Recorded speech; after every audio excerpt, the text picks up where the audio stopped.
this is a live show, and it wouldn't be the 20th anniversary, 20th, second anniversary, just feels like 20 years.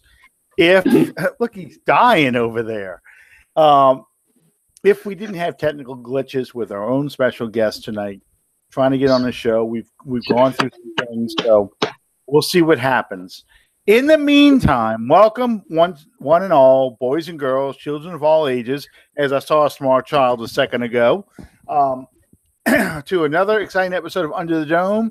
This is our second anniversary show, and we're 20 minutes late trying to get this thing going. So I welcome you. My partner who's technically challenged, is trying to figure this out. And our special guest, one of our special guests, our regular guest, Bob Rose, is joining us tonight from beautiful downtown Pittsburgh. How's it doing tonight, Bob?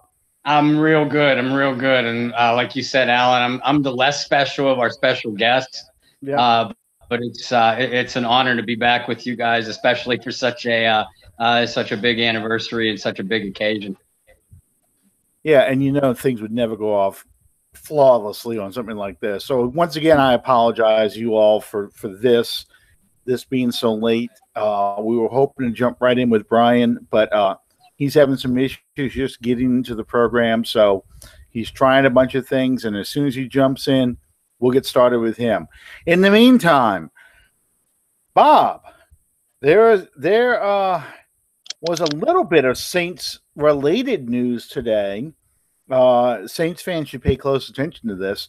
We saw the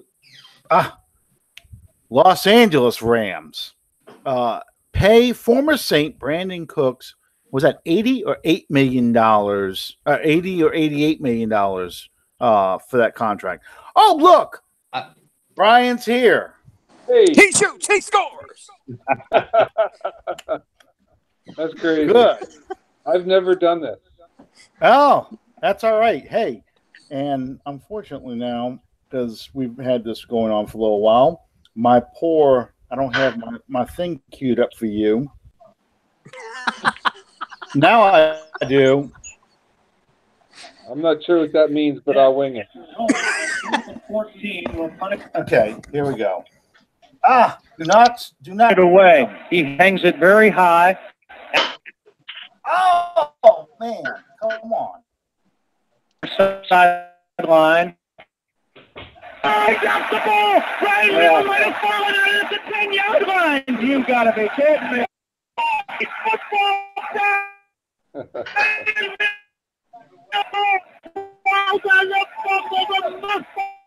There is a God after.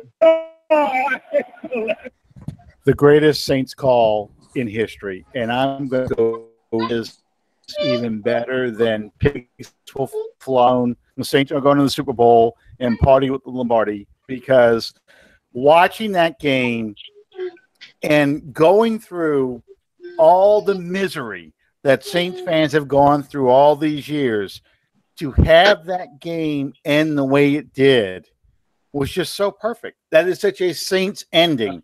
So we have you to thank for this incredible first playoff win, and everything else has been just lagniappe since. So welcome, Brian. Thanks for joining our show tonight. Thank you. I appreciate it. I'm glad to be here. I'm glad we got the link figured out. Good deal. Good deal. And for those who aren't aware, our guest tonight is Brian Milne, former fullback, special teams standout, former Penn State Nittany Lion, former national record holder in track and field, number 40 in your programs, but on that day, number 1 in our hearts. Brian, I want to thank you very much for joining us on our 2-year anniversary show, and thank you very much for that play that day. And as we tell all of our former players that we welcome into our show, thank you so much for taking this team from where it was to where it is. You were a huge part of that, not only for that play, but for the year that you spent here. I feel somewhat of a personal connection with you. Not only is your birthday the day before mine, Right. but you and I share something else in common. We're both cancer survivors, and That's right. that's huge. There, I would like to ask you a question, and I'm not going to get into the political introspective changing history and all of that. Can you tell me just exactly what it means to you personally to be able to say that you played for Joe Paterno at Penn State? Well, I mean, it means the world to me. I don't think many people know that when I was 17, I had a grapefruit-sized tumor on my heart. I had Hodgkin's disease. I had 6 months of chemotherapy. I did not play my senior year in high school. I was fighting for my life. While I was in the hospital, Coach Paterno called and said, Brian, we just want you to come to Penn State. Your scholarship is secure. It doesn't matter if you play football or not. Just come to Penn State. Now, who in your right mind does that right now? I don't think, there are some great coaches in the country, great coaches that have,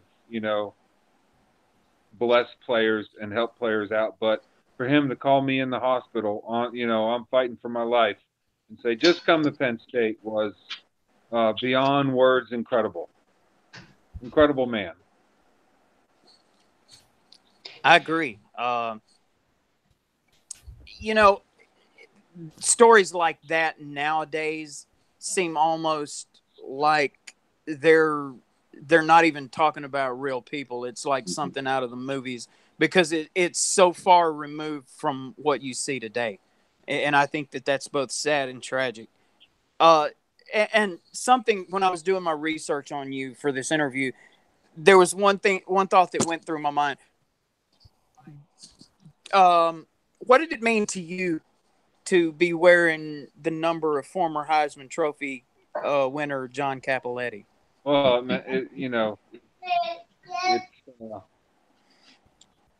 overwhelming. However, I think at that point I didn't, I just wanted to be a part of the team. I just beaten cancer. I was still recovering, and then I go to a D1 school like Penn State, and, I was blessed with that number. It's incredible. And the guys who worn it after me, I think they should be well deserving of it, and they should respect it because John Cappelletti was just unbelievably amazing.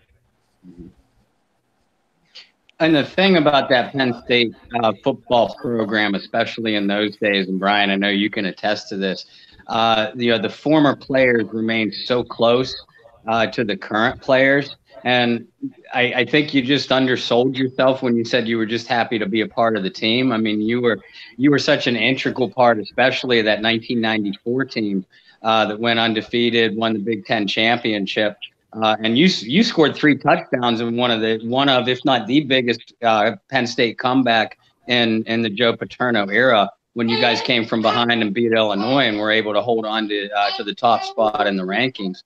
So I mean, you truly did have a great career. You represented that 22 very well, my friend. Well, thank you. I mean, if the people that are close to me, they know I'm extremely humble. I play for the love of the game. I play for my teammates. I played for the guys around me. I played for my coaches. The people who still follow me today, I still get things in the mail to sign, and I send back to people, families all across the country. So I'm very blessed to have, the teammates that I did. I'm very blessed to have the family I have now and the people still at Penn State, still at, New Orleans. I have more contacts in New Orleans than I do in Cincinnati, and I played in Cincinnati for 3.5 years. So that's a testament to the people of New Orleans, the coaching staff, the community. It was just I'm very, very humble, and I've never changed, and that's how I grew up, and that's how I'm going to be. So, I try to lift others up. Even now, what I'm doing now, I try to lift others up, and and, you know, those around me and make them better. Well, Brian, that's an interesting point because you know, you were originally drafted by the Colts in the 4th round. They put you on waiver before this began. I guess they were trying to, I don't know, sneak on a practice squad or that released by the team that drafted you, and you entered all that kind of plans for you. What did they do? You know, it was a weird time because, you know, going from Penn State to the Colts, being drafted in the 4th round, I was pretty confident I'd make the team. I thought I didn't get, I think, you know, or you find out very quickly, if you're not playing in the preseason, you're probably going to go. And I think there was some talk about keeping more tight ends and maybe an H-back tight end and letting me go. You know, and then one day you go in the locker room and you don't get your equipment. You see your running back coach and then you're gone. You know, and it's just the business. So, you know, my agent said, well, they paid you very well for 3 weeks of work. You know, okay, that's cool. But, you know, no one likes being released and it's part of the business. But, you know, 2 days later, I was, you know, in my truck on my way to Cincinnati with a suitcase. So, you know, that's the business part of it, which can get really ugly. But, you know, that's just part of it. What's the biggest thing you miss about the professional game? You know, it's funny you say that because I always enjoyed the Star Spangled Banner and I enjoyed the flyovers, the very start of the game. You know, whoever was singing the Star Spangled Banner or whoever was, you know, doing the flyovers, whether it be, you know, jet fighters or Hueys or whatever it was, I always enjoyed, you know, that part of the game. And I usually did a little thing before the game. I would take one of the footballs and I would usually find a kid, a little boy or a little girl who was, you know, with the family, and I'd, you know, throw them a football. Not many people knew that. But, you know, before guys were given footballs after touchdowns, I was doing it before the game for the kids who came early to the game. Well, and then awesome. That is good. And then, of course, after you finished with the Bengals, you come to a team that was 3-13. You know, I believe you were in Seattle for a little while, weren't you? Right before you came to New Orleans. Yeah, when I was with the Bengals, we were playing, I think, the Panthers, and Corey Dillon ran into the back of me, and I, you know, tore my MCL. It wasn't a tear, but it was enough for me not to play and just keep bashing the Bengals. I wouldn't play injured. I wasn't going to play. They released me. I rehabbed it. I did some acceleration training with a friend of mine in Cincinnati. Went out to Seattle, ran for Randy Mueller, who was a GM at the time for the Seahawks. I ran a 4.540, and he says, "You're hired. Let's go." So I spent 8 weeks in Seattle, went to the playoffs. I got to play on Monday Night Football, which was a thrill at Lambeau Field.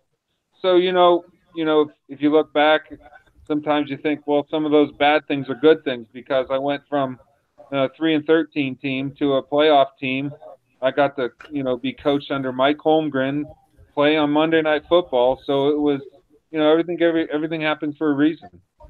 Yeah, and then you come to another 3-13 team with the Saints. You come basically with Randy Mueller. He had signed, I used to know this off the top of my head. I think it was 8 players in 2 weeks because we totally reshaped the roster after Mike Ditka was let go. Brought in a bunch of unknown players, and you know, it's not an insult, but you were basically an unknown player for most Saints fans, and you came in that wave. And so I guess my question is, what was it like to be with the Saints in that 2000 season? Because that was a really special season.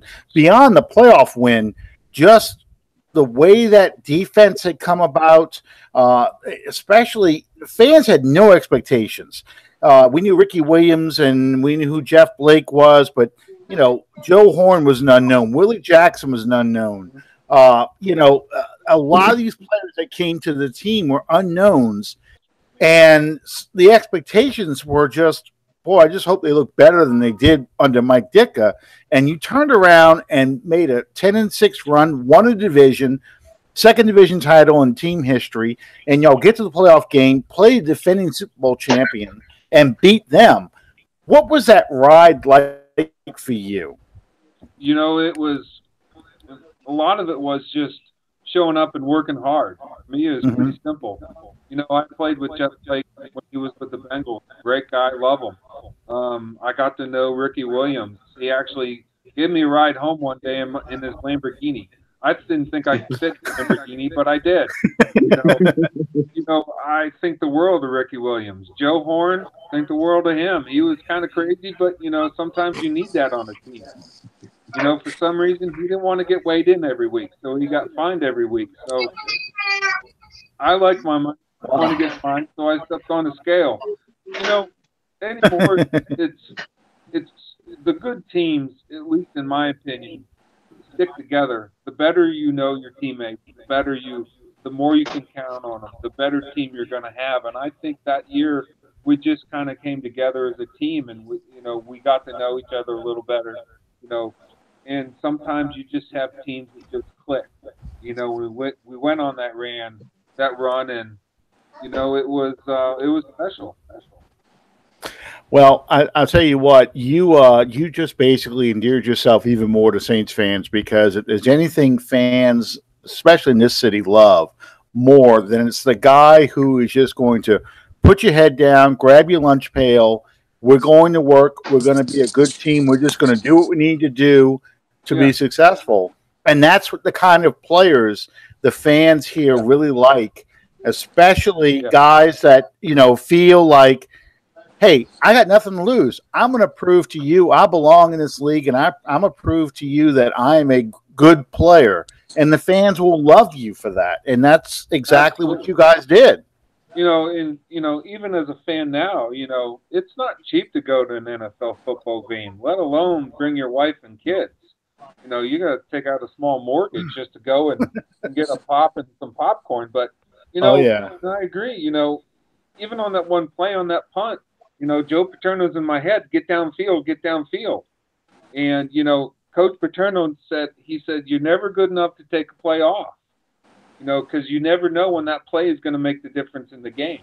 And that was the difference in the game. It was a fair catch, but you never know what's going to happen. And it did happen. So, it was the Penn State days. It was the hustle. It was, Franco Harris going to the ball, the immaculate reception. Why does he run into that football? Because Joe Paterno was screaming in his ear for years, get to the football. That's what we were trained to do. For me, it was simple. It was, I don't care if he fair catches the ball. I'm sprinting down the field. Well, thank God you did. And, so many people live for that moment. And, there are people who have gone their entire lives and didn't have that moment, a special moment like that. And I think you did. I really do. And it's for those exact reasons that you said. Joe Paterno screaming in your ear, make the play. Don't take the play off. You never know what's going to happen. You battle and battle and battle, and boom, something good happens. And that's exactly what happened with you guys, and with you especially on that play. Because that play doesn't happen if you're not hustling down the field. Right. If you're just taking the play off, like, oh, he's fair catching, I'm a half stepping all the way down, the play doesn't happen. So, right. Yeah. Thank you, Brian. From all Saints fans, thank you. I love the city. I love the fans. Great organization. You guys are great. And it's just what you're trained to do. It's, if you believe, you have to believe. And the guys that went to Penn State, you can ask any of them. We all believed in what we did. And Coach Paterno was tough on us, but he always would say, you're never good enough to take a play off. You're never that good. And that stayed with me. So, if I'm remembered for anything, it's being a guy who didn't take a play off, worked hard, and appreciated the people who appreciated him. Well, Brian, you said you're staying in New Orleans now. What are you doing now? Right now, well, I was a police officer for 12 years, and I just resigned from being a police officer just outside of Cincinnati. 7 of those years, I was on the SWAT team. So I was the guy who had the 70-pound ram and took down the door. Whew. You needed a ram?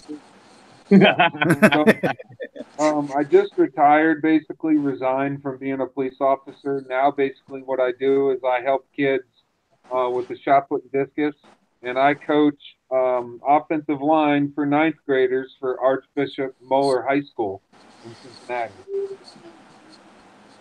Bless you for coaching 9th graders. I tell you what. Oh. Well, and I know Moeller's a pretty good school. My son goes to Moeller as well. He's a lineman. So he's not a running back. He's a lineman. I always tell him he's like a bull in a china shop. There you go. He just turned 16 in March, and he's 6'3", 295. Wow. So he's a kid. And he just turned what? He turned 16 in March, and he's 6'3", 295. See, I feel robbed because when I turned 16, I was 5'6" and 142 pounds. Oh, and I played fullback. When we go to Chipotle, he gets 2 double chicken bowls. Yeah. Hey, oh, man. You're starting to sound like my life. Yeah, my uncle one time cooked a whole chicken just for me and a chicken for the rest of his family. Absolutely. Said, knock it out. Absolutely, yeah. He's a big one. Brian, I know you and your wife Tammy are extremely active on social media too, and your son's football team is doing a fundraiser for the upcoming season. If you'd like, you can tell our fans how they can participate. Well, I think we have some. If you reach out to the school, Archbishop Moeller in Cincinnati, there's some ads that you can put in our program. It's pretty cost effective. If you own a business or anything like that and you want to get a word out or anything like that, you can put some things in our program. Just reach out to the school. It's Archbishop Moeller High School in Cincinnati, Ohio. We appreciate that. Thank you. Oh, no problem. Okay, so I have the ultimate question. You live in Cincinnati. You played in Cincinnati 4 years. For me, anyway, arguably the defining play of your career, you could say, happened in New Orleans. So settle it once and for all. Who dat or who dey? Oh, who dat? Who dat? Oh, it'll never be a who dey. It's a who dat. Absolutely. There you go. No brainer. There you go. Well, see, I'm from West Monroe, Louisiana, and one of the prides of our local high school played the vast majority of his career right there in Cincinnati and Andrew Whitworth. Sure. Absolutely. And I love the guy to death, support him all the way, but it's who dat. Oh, absolutely. Who dat? And I'll tell you what, I will never forget when that voodoo lady came down on the field with that snake. Oh, yeah. And I don't know what she did. I'm glad Mr. Benson, got through it, but that was a turning point. So, Coach Payton, he's having some trouble. I think we should call her up again and maybe flush the field. I think that'd be a good idea to do. Oh, yeah. I remember that. That was an unbelievable moment. You're telling me. And of course, all of us here in New Orleans are like, oh, that's just voodoo. But I'm sure the people around the world are like, what in the hell? Yeah. Yeah, I was like, this better work or things are going to get a lot worse. Yeah. Believe me, after seeing some of the things I saw in that dome, yeah, that was anything would help. New Orleans is the only place in the world where a voodoo priestess can walk out on the field and fans are like, okay, let's see. Yeah, I get it. Yeah. And I never knew you could get a drive-through daiquiri. Do they still have that? Yes, yes, you do. Yes, you do. That is As awesome. long as the straw is not in the cup, it is legal.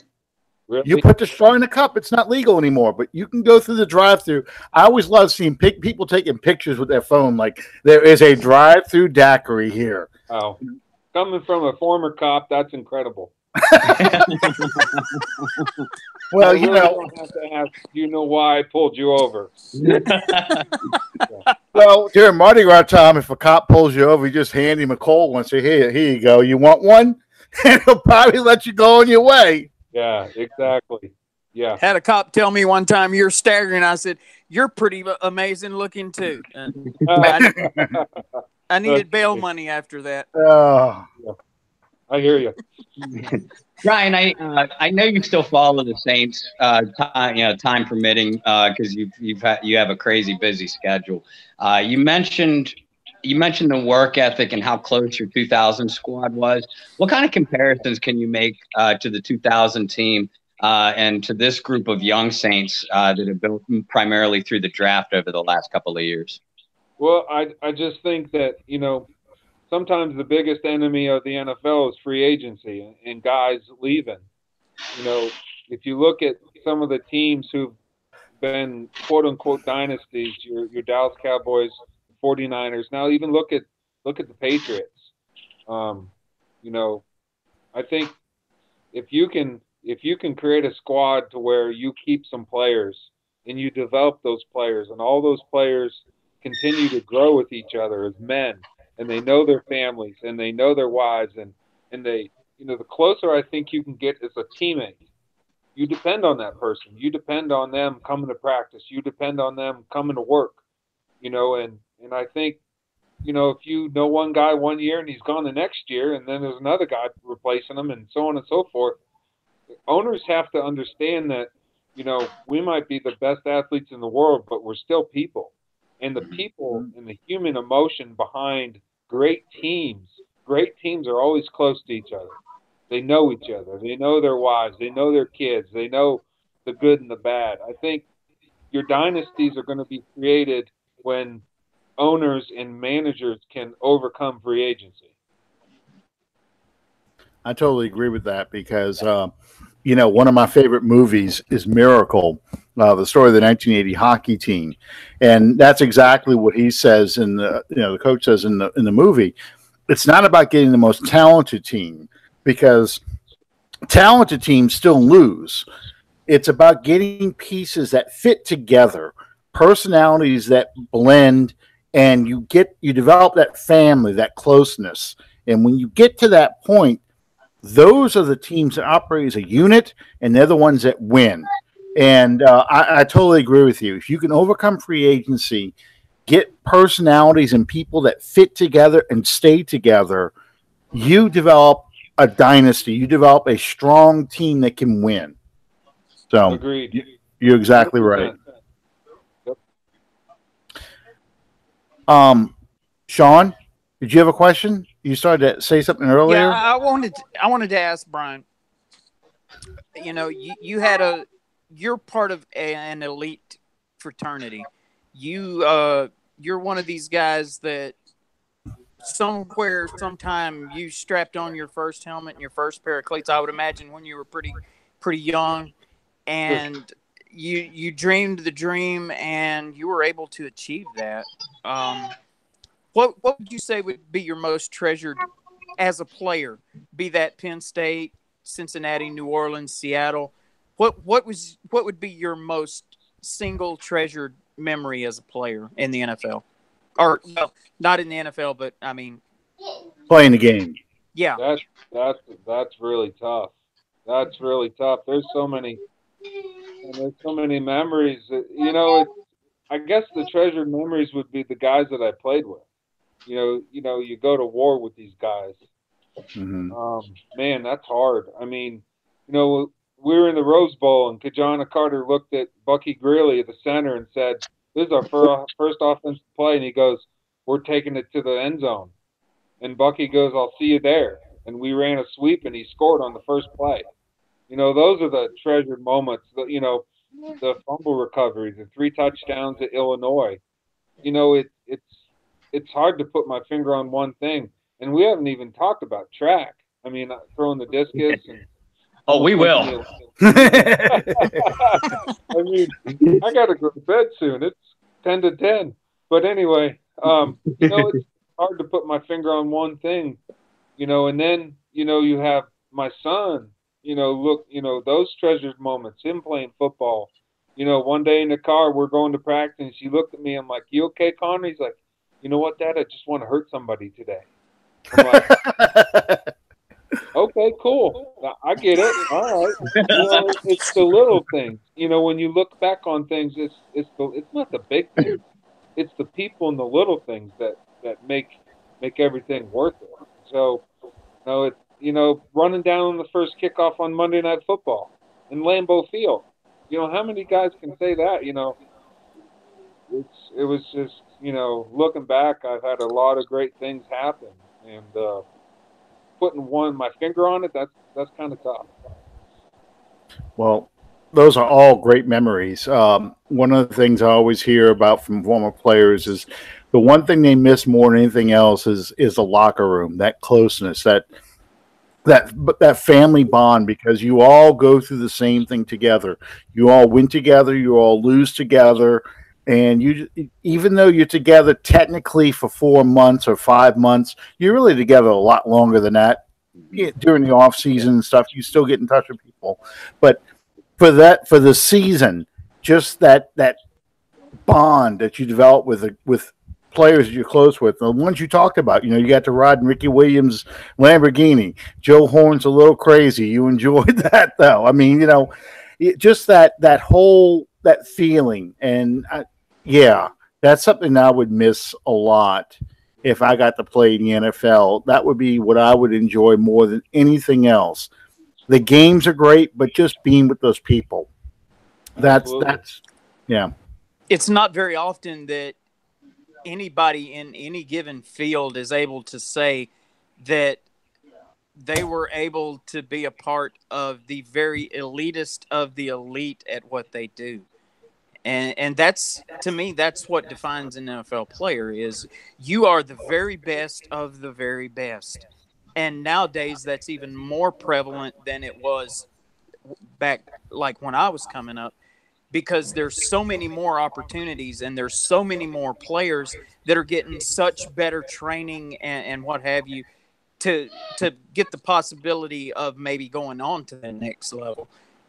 I believe that the answers that you gave to the questions tonight, Brian, give people an idea of how genuinely awesome that you are, not only as a player, not only as someone that holds a special spot in the heart of Saints fans everywhere, but also as a man, and I commend you on that. Well, I appreciate that. You know, and Sean I'm very humble and very lucky to do some of the things I've done. I still have the football I recovered. I still have the football when I scored a touchdown against the Rams in St. Louis. So, you know, those are memories I cherish, and those are memories I share with my son, and, you know, even my ninth graders. You know, a couple of them said they didn't know who Joe Paterno was. And that's blasphemy. I said, that's going to change. You all know who Joe Paterno is. Absolutely. That is absolute blasphemy. Yeah.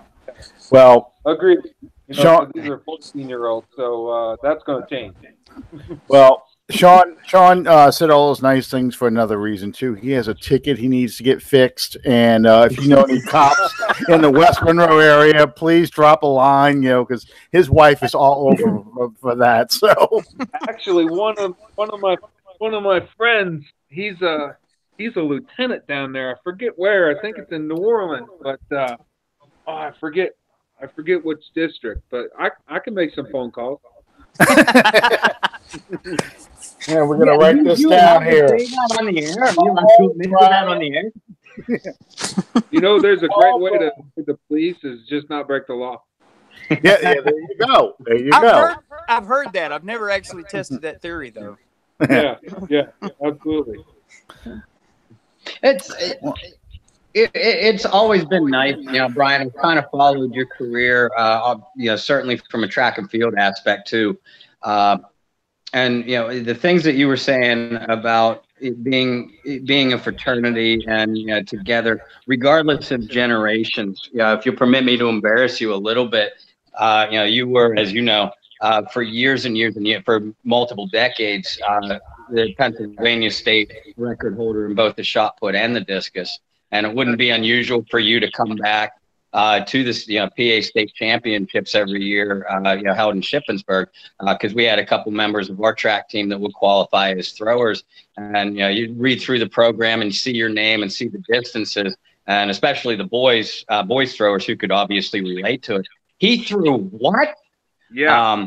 And when your record was PA and national record was finally broken by Jordan from Knock High School in 2016 or 17, Yeah. you were such a gentleman, and it was literally like watching the passing of a torch, between two kindred spirits. So I mean, you truly take what you say to heart, not only from the football field, but from the track aspect as well. And as young players or young athletes, or someone who coached young athletes, that's truly heartwarming to see. Well, I appreciate that. I was just hoping I was kind of upset that I wasn't there to see it happen. And that's a big throw. So I congratulated him. Records are made to be broken. So I know what I did. It was a big throw. So, but for him to beat it by a foot or whatever he did was awesome. So I congratulated him right away. I was just kind of bummed I wasn't there to see it. So that would have been cool. That would have been really cool. Just remember, whenever you set a record, you become the measuring stick for all future record breakers. So that's what you can always take with you when it comes to that. Very true. Very true. I tell you what, it has to warm your heart too to see, see one of the New Orleans, the Sean Payton offense being one of the few in the league that still utilize the fullback position. Given what your skill set was, personally, I'd have loved to see you in a Sean Payton offense. How do you feel your skill set would have fit in or compared to Zach Line or John Kuhn? I think it would have been okay. It's hard anymore because so many of these offenses are going to, they got rid of the fullback, or they're doing RPOs, or even at that level, you have to understand who your players are and what they're good at. They're all talented, that's fine, but on a level playing field, you still have to understand who you have and what you're going to do with them. Those are the great teams. You wouldn't have Tom Brady punt the football. That's not what he does. But I think I fit in real well. I think I fit in real well with Coach Payton's offense. So, Well, I tell people. Do you think that fullbacks are going to become just a vestige of the past? If things in the offenses in the National Football League continue to progress and develop the way that they have, is fullback just going to be something that's virtually eliminated? I don't think so, but that's just my opinion. I mean, if you look at your great teams, they have some type of H-back or fullback. You have to, especially in the league, you have to have a running game. You have to have somebody that, moves the ball 4 or 5 yards-ish. I mean, I don't think it's going to become extinct, but, what do I know? I'm just a fullback from Pennsylvania. So. A lot of people, when you tell them, because I've been watching football for a long, long time, and, you mentioned Franco Harris. I remember when Franco Harris was a rookie. So, a lot of people don't realize that early in football, in the 1970s, the fullback was the primary ball carrier. Yeah. The tailback or the running back or halfback, they used to call him back then, they were kind of the specialists, but the fullback did all the heavy work. You look at the Larry Zonkas, Jim Brown, those kind of players. Those were some of the most famous fullbacks of the era.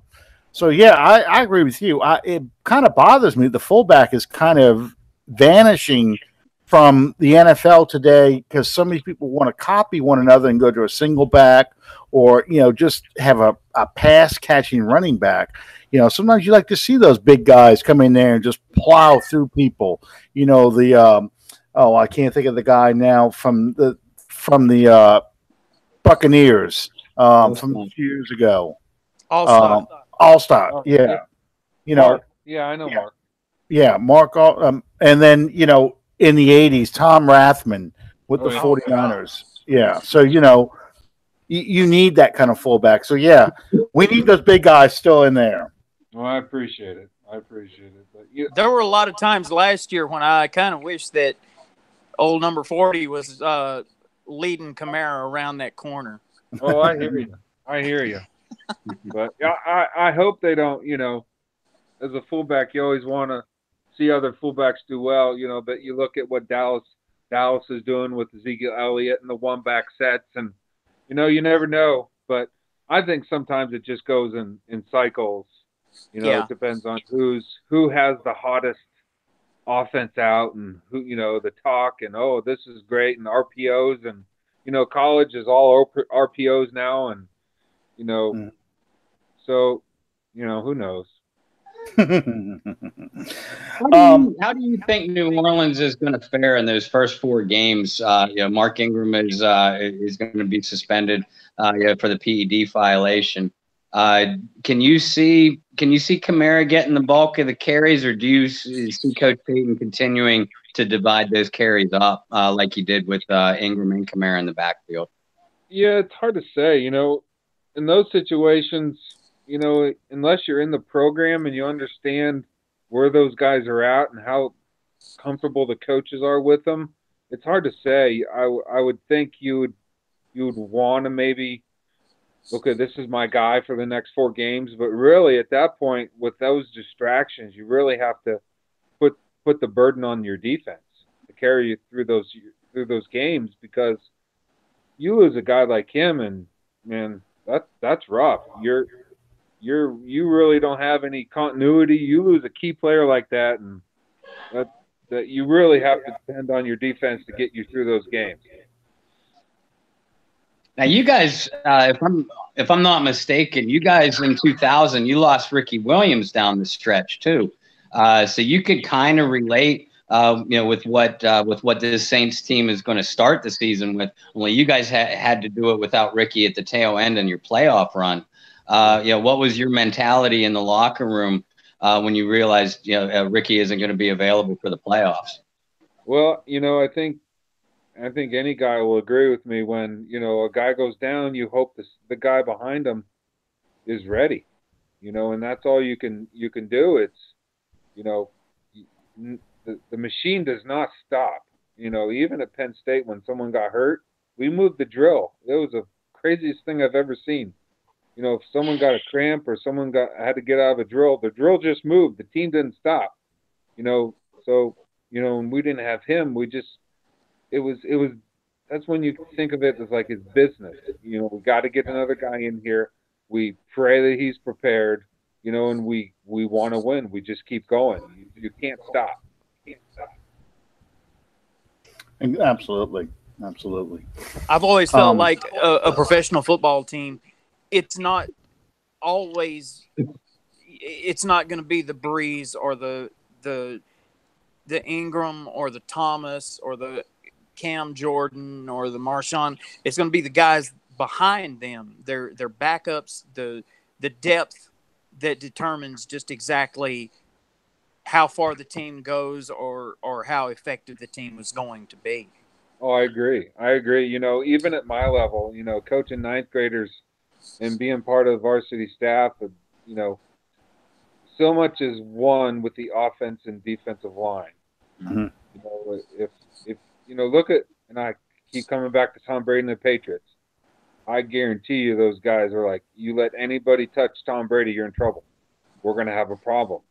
If I were a GM or an owner, I'd dump all my money in the offensive, defensive line, all of it. They'd be the highest players on the team, and then followed by your tight ends, your fullbacks, and your linebackers, then your skill positions. Yeah. Well, you know, I was going to talk about depth. You know, in your game, in that playoff game, Joe Horn goes down second or third play. Willie Jackson comes in and steps up, and he catches 3 touchdown passes. We're not in a position to win that game if Willie Jackson doesn't step up and make that play. So once again, you know, it's about depth. It's about next man up. Who is going to make the play? And that whole game, Robert Wilson caught the first touchdown pass. You recover the punt from Hakeem. I mean, it's not the stars that make the plays. It's the guys that you don't expect, because everyone knows about the stars. They're ready for the stars. It's the guys that you don't expect who have to make the plays, and that's the difference between winning and losing. And, you know, that goes right to your point, and I totally agree with you about your offensive and defensive line. You have to win in the trenches at any level of football to win anything. If your offensive line isn't any good, I mean, look at Archie Manning, the guy right here. You know, he struggled most of his Saints career because his offensive line wasn't very good. He was a great quarterback, but his offensive line was not. You know, the Saints have had trouble making the playoffs because their defensive line hasn't been that good. It's better, but in a lot of those years, those 7 to 9 years, it was Cam Jordan and a whole lot of nothing. So, you know, that's what makes you a winner. That's how you win. I told you. Yeah. Well, Brian, we thank you for joining us tonight. I know it's 10:05 your time. You probably got a busy day again tomorrow. Even though, when do you guys start practice for football at the high school? I mean, oh, I'm on delay. Great. Yeah, it's the sensors. It's been a pleasure talking to you guys. Well, thank you. Thank you. Okay, we're dealing with a little bit of a delay. This is nothing new. Okay. I'd like to echo what Alan said. Thank you so much, not only for your service to the team that we live and breathe. Thank you so much for joining us and celebrating our 2-year anniversary with us. And thank you, Will. Thank you for being a part of our show tonight, buddy. That's awesome. And congratulations on your anniversary. That's awesome. Thank you very much. So much. Thank you. You guys are my first podcast ever. So I know I have my camera on my phone, and I've had a schooling on cell phones. So hey, excellent. That's okay. That's okay. Well, we're all technologically challenged around here. Anytime that you have anything that you need to get out there, anytime that you just feel like putting yourself out there, you've always got a place to do it with us, sir. Oh, that's awesome. Thank you. Personally, I want to say you're an inspiration, not only as a player, but as a cancer survivor and as a man. And I thank you very much for being a part of our very special night tonight. Well, it's been a great talk. I appreciate it, and hopefully we can get on again. And what a cutie! And, thank you. Go Brian, is there any way that our followers can follow you as well, like social media or what have you? Well, I recently joined Twitter, so I'm on Twitter. I think it's BMilne22. I'm on Facebook, just my name, and that's it. That's all I do. Well, I'm not very big on social media because, like today, for instance, I trained a kid in the distance from 11:30 to 12:30. Then I had another kid 1:30 to 2:30. Then I trained a kid from 4 to 5. Then I had practice from 5 to 8. So, that's a busy day. But yeah, everyone's welcome. 22. Yeah, it's a busy day. So, but yeah, I'm on Twitter. But you know, there you go. There you go. Well, Bob, is this the first of a two-part series? Did I understand that correctly? Yeah. Sorry about the mini distraction, fellas. But Brian, if you're still up to it, we'd love to get you on my show tomorrow evening, the Bayou Blitz, for a follow up. Kind of part 2 of your first ever podcast. But it was truly an honor to get you on tonight. Learn a little bit. It's funny, you and I grew up an hour from each other. We went to Penn State like a year apart from each other, and like I said, I followed your track and field career. But your personal story has been an inspiration to me as well. And I got to tell you, like I said, you made an impact on the throwers and the track and field athletes at West Allegheny High School as well.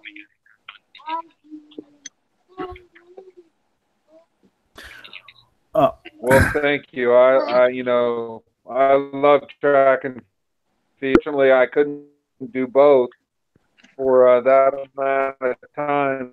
So, not many people have the decision of either go to the 96 Olympics or go to the 96 NFL draft. So, wow. I chose the draft, and I think I made the right decision. I never got back around to trying for the Olympics again. At least now I can hope, I can. And I love coaching shot and discus for Moeller, so appreciate it. That's great. Thank you, Brian, again for joining us. And we'll reach out to you another time because we'd love to have you back on the show. And when you have obviously football season will be busy for you, but we'd love to get you 1 week during football season just to get your thoughts on what's going on in the NFL and what's going on in your life and so forth. So we'll be glad to reach out to you again if you're available.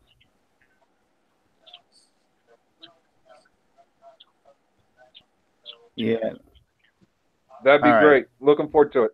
All right. Thank you, Brian. Appreciate it. All right. Thanks, guys. Have a good night. You too. Thanks so much, man. Thank you. Have a good evening. You too. You too, Brian.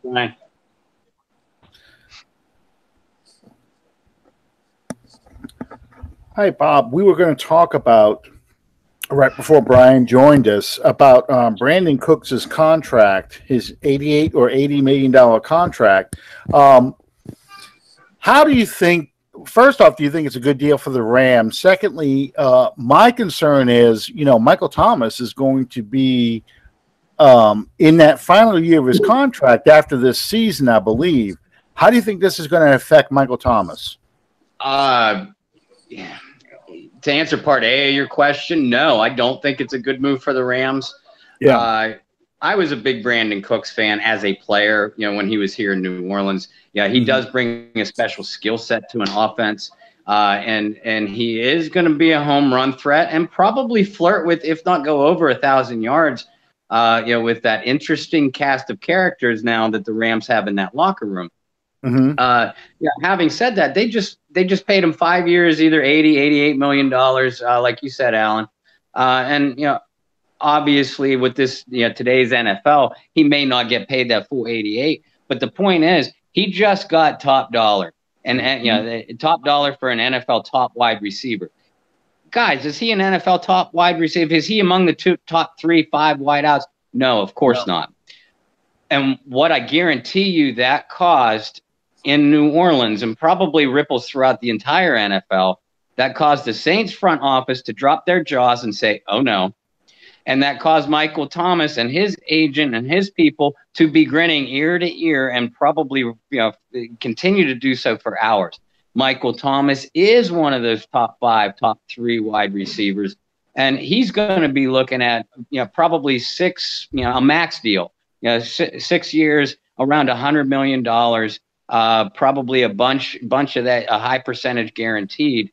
And I think you're right. I think after this season, the Saints will have an option, that 5th-year rookie option or however that works. Mm-hmm. But the time is closer. The time is very close to the team having to make a decision on Michael Thomas. Do we want to pay him like an Antonio Brown, like a Julio Jones? Yeah, and if you ignore the dollar figures and the salary cap ramifications, Michael Thomas deserves to get paid among the top wide receivers. But as a Saints fan, it has to worry you. Oh my God, are we going to lose? Are we not going to be able to afford to pay one of the top offensive weapons in the league? I don't think that they're going to have any choice but to pay him that way, because if the Saints don't, there's going to be a line of people a mile long that are more than happy to extend an invitation and throw a mountain of money at him. Absolutely. I mean, we were lucky with a guy like with Marcus Colston because people viewed him kind of as a product of the system, so they didn't feel like they had to pay him. But Michael Thomas is a receiver that will prosper in any system. And we are seeing this is why, more than the closed mouths don't get fed kind of stuff, this is why they moved Brandon Cooks, because they knew that Cooks was going to be looking for this kind of money. The Rams gave it to him. The Patriots are unwilling to give it to him, but the Rams gave it to him. And that does set the bar because the Saints realized Michael Thomas, Brandon Cooks, because Michael Thomas has everything that you're looking for in a number one receiver. Brandon Cooks does not, but Brandon Cooks just got paid like a number one receiver. So, yeah, a lot of people were laughing at it, the contract. I went, shit, because, I mean, it and like you, he's going to be a $100 million receiver. How does that play out? Well, I mean, we still don't have a future for Breeze yet. If Breeze can play a couple more seasons, you're still looking at, okay, now we got to pay Thomas while Breeze is still here. So, it's – and shortly thereafter comes Kamara, Lattimore. Yep. And down along the line, you're going to have Rankins, possibly. Well, you got Rankins and Lattimore at the same time. You're going to have Pete next year. Michael Thomas year after that. It's a lot. It's then Sheldon Rankins. There's a lot. There's a lot at play here, and the NFL only allows you to pay so many players top dollar, and then the bulk of your roster needs to get paid rookie contracts and undrafted free agent contracts. You can't afford to spend a lot of money. So yeah, it's I know we're all excited the season's coming up and everything else like that, but the dollars and cents do make an impact, and that's something you've got to look at. So our window, I don't want to say it's going to close rapidly, but we're going to have to start making some championship runs and get some mileage out of some of these players while they're still under cheap rookie contracts. So it's sure, you absolutely have to make your move right now.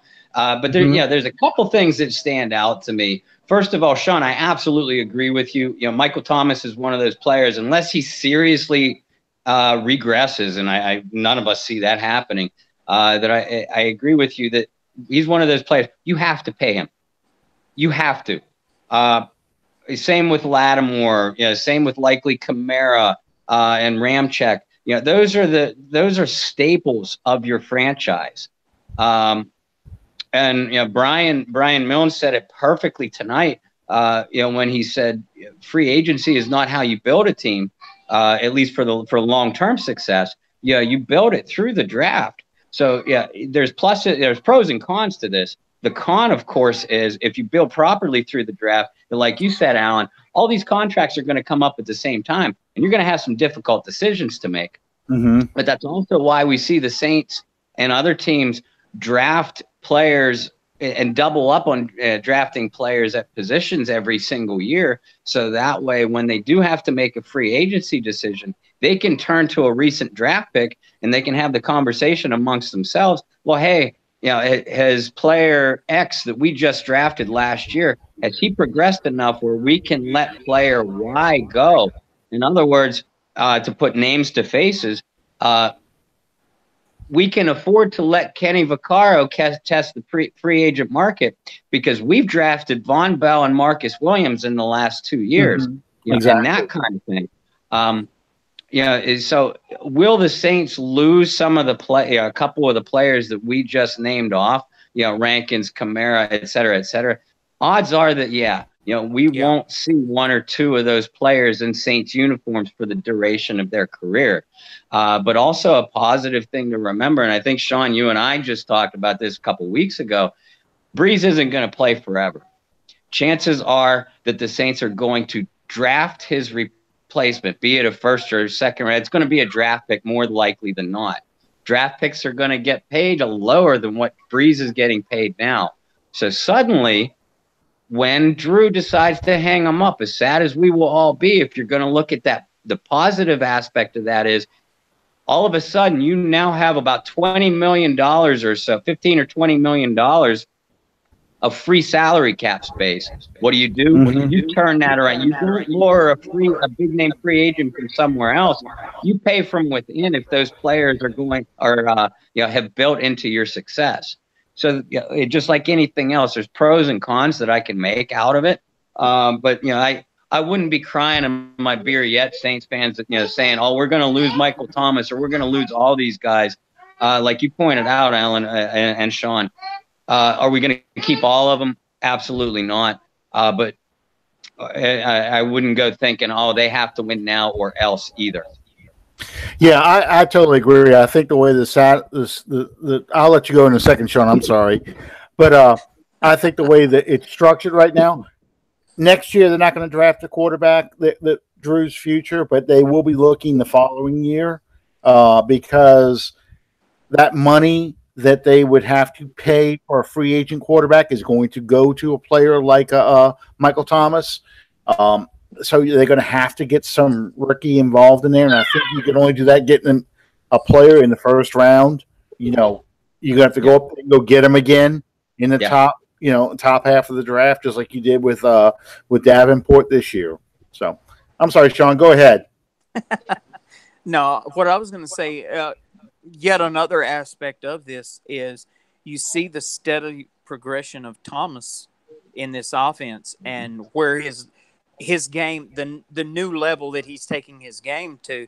And you think about the fact that odds are probably within the next 3 to 5 years, Drew Brees will no longer be in uniform for the New Orleans Saints.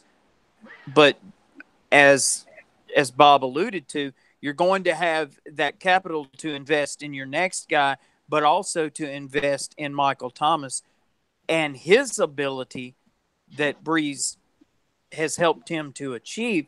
That's going to be what one of the things that carries this offense once there is no Breeze.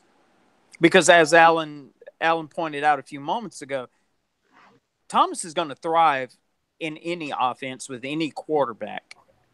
And I think it goes without saying that up until last year, this offense was only going to do what Drew Brees led it to do. Now, that's nothing against Mark Ingram, any of the other tools or weapons that this offense has amassed over the years. But this offense goes through Drew Brees, and I don't think that there's any shame in that whatsoever. He is the franchise. But that's going to change, and when that changes, there's going to, and I hate using this term, but the new face of the franchise, or the new face of the offense anyway, is going to have to emerge. And, in Arizona, you've got Larry Fitzgerald. Pittsburgh has Antonio Brown. Michael Thomas could very easily, because I'll be honest with you, as great as Alvin Kamara is, I have a hard time seeing an offense in the modern era, seeing a running back being the face of an offense. It hasn't. I think that the closest that has come recently has been Le'Veon Bell. but I don't see a Sean Payton offense operating through a running back. No. No. And yeah, I think something else. As Sean and Mickey Loomis and Jeff Ireland have retooled, this Saints team. Brian pointed out if he was the general manager, he would build on both lines out. And that's kind of what we've seen them do. I mean, you had your veteran quarterback in place and you obviously had to protect him. But that was a two-pronged strategy. Yes, you're protecting your veteran quarterback, but you're also setting the foundation for the guy that's going to be his eventual replacement. In all likelihood, like you said, Alan, in all likelihood, a draft pick, a high draft pick that you're going to want to protect and give young weapons around. Kamara, Mike Thomas, Traquan Smith, assuming he works out. And then you look at the front line, you have Ramczyk. You have Larry Warford and Andrus Peat and Teron Armstead are all younger than 29 years old. So they're all just either just coming into their prime or not even having hit their prime yet.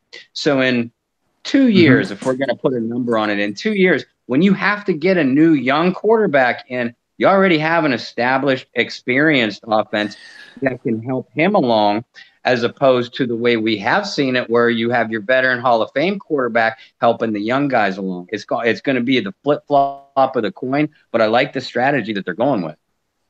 Hey, we talked about the 2000 season earlier with Brian.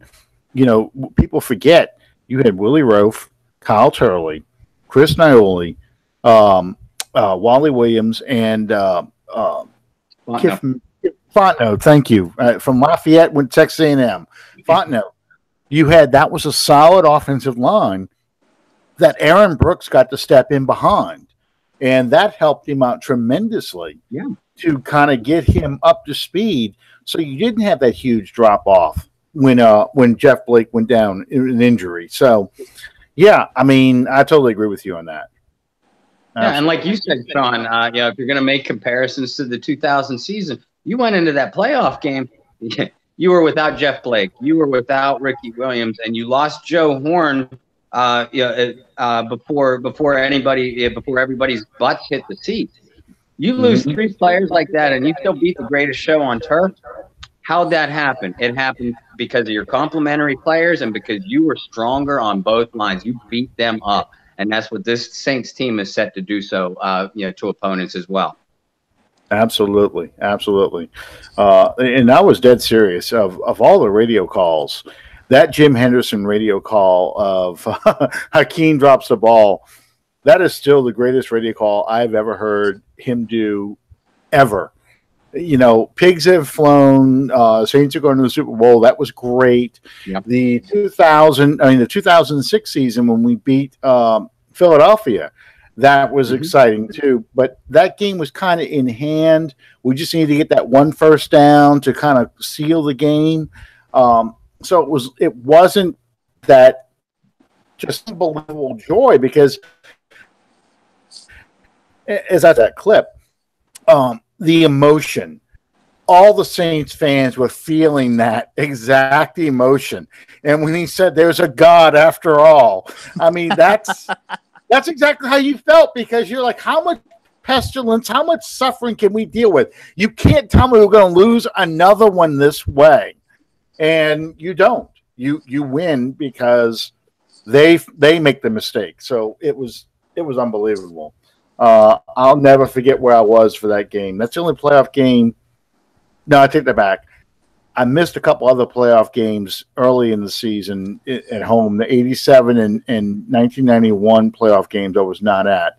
But the 2000, my youngest daughter was christened that same day. So we watched that playoff game from my parents' house. And my dad was about to throw me out because I was so angry. He's like, you need to get over this. We just came back from church. And you're cursed. Yeah, that was not a good. Well, we want to thank Bob for joining us tonight, as always. Bob, remind everyone how they can follow you and plug tomorrow night if you would want. Well, and you guys, I appreciate you having me on as always, and happiest anniversary to you both. And you know, let's throw a bunch more years on the fire here. But I truly feel like a member of your family, and I love you both for that. Mr. Pinto, I know you're tuning in, and you're a big part of this too. And Joel Smith and Fan First Productions, there, I paid your bills for you. Thank you. And I love you guys too, and you guys are a big part of what I do. But yeah, you can follow me. I have a Facebook account under Bob Rose. I publish my articles through the Canal Street Chronicles. Also can be found on Facebook and Twitter as well. Canal Street Chronicles can be followed at Saint CSC, and my Twitter handle is at BobbyR2613. And as for my show, my Wednesday night podcast, BAYOU BLITZ, will be coming on tomorrow evening at 9 Eastern Time, 8 Central Time. We're going to have kind of a part two, an Under the Dome anniversary hangover show. And I'm that friend that after the big party and everybody's laying around hungover, I'm that friend. Come on, let's get up, let's do it again. There you go. Hey. Actually, I can see that. I was that friend, sadly. But yeah, we're gonna have Brian Milne on. I'm anxious to pick his brain, continue to pick his brain. He gave us some great stuff tonight. And Sean or Alan, I'm hoping that I know you're clearing some stuff out. I'm hoping that you guys will be able to join us too. And make it a party again. Alan already shot down, said no, but we'll work on him tomorrow. But yeah, definitely tune into the BAYOU BLITZ tomorrow. Absolutely. And yeah, I'm looking forward to that show. We want to invite everyone to subscribe to us on iTunes and YouTube at Under the Dome Podcast. I real quickly, I posted something on our Facebook page yesterday saying thank yous, and I'm not going to rehash that. But there was one or two on there that I didn't thank. Professor Nick Harrison, you put me in this position, brother. My brother from another mother. You opened a door and allowed me to walk through and made me believe that I belonged in the room. And just for Nick, I'm going to do this. Woo! Okay, I can't do Ric Flair, but anyway. Some figures shut up, Bob. Some figures I wanted to throw at you guys. 106 shows. 58 guests. Well, as of tonight, 4 former New Orleans Saints players, 2 New Orleans Saints beat writers, 1 active roster player. Thank you, Arthur. 1,700 Facebook followers, 175 subscribers on YouTube, and 2 of the most awesome years that I could have possibly hoped for. And due in large part, my biggest thank you of the night, I want to say thank you to my partner in crime, man. None of this happens without you sitting in the driver's seat. I'm so glad that we started this together, and I hope we continue to ride the train for a little bit longer more. Thank y'all. Thank you for having me on this show. I mean, I'm following your lead. I just tell stories, things that happen. Like I always tell people, I had memories of Saints games. Like most people remember traffic accidents and natural disasters. So I just enjoy telling these stories again because with the success the Saints have had, and I'm even counting the 7 and 9 years of success, with these successes we've had with Drew Brees and so forth, it makes these stories so much more fun to tell because you're not telling it from the standpoint of, we never won. We never did anything. Why are we even talking about the Saints? Because they're perennial losers. Well, we don't have to say that. That's what I was trying to get across to Brian tonight was, the fact that he made that play, to him, it's a play. Yes, it's special, but, it's a play in a career. For Saints fans, it was such a burden lifted off of us to be the only team, you didn't have to say, has never won a playoff game. And it's always found ways to lose playoff games, to win a game that way. And then it's the same with the Super Bowl here. To win a Super Bowl, you never have to say the Saints have never won a Super Bowl. You've done it. So, that's what makes all these old stories from the past and talking about these old players so much fun to do because you can look at it with a lot of joy now. Yeah, we went through a lot of hard times. I built up the scar tissue. I'm tough. And I can enjoy this because look at the crap I had to go through just to get here. And it's fun. And I'm glad you guys let me tell these kind of stories because my wife's sick of hearing them. Well, I want to also, as Bob alluded to, John Pinto, Joel Smith, our chat room security guard, Jerry Poor, all the people that hang out on our live chat. I try to be as active as I can and still participate in the show. But we are nothing without you guys being here and being a part of what we do. And, I worked 3 years before we actually went on the air for developing the concept that would turn into Under the Dome. Actually, truth be told, Under the Dome began as a series of articles on ProFootballSpot.com. But that's another story for another time. Happy birthday, Hutch, by the way. But to see it go from being a published article to having a 2-year run so far, it gives me faith in humanity. I wouldn't go quite that far, but yeah, Twitter will remove your faith in humanity. That's for sure. Yeah, well, Thank you guys once again for being a part of this. Thank you, Bob, for being on the show, and thank you for sticking with us. Even though we were very late tonight, we still went over, but that's just normal for us now. We'll catch you next time, starting year 3 on Under the Dome. Good night, everybody.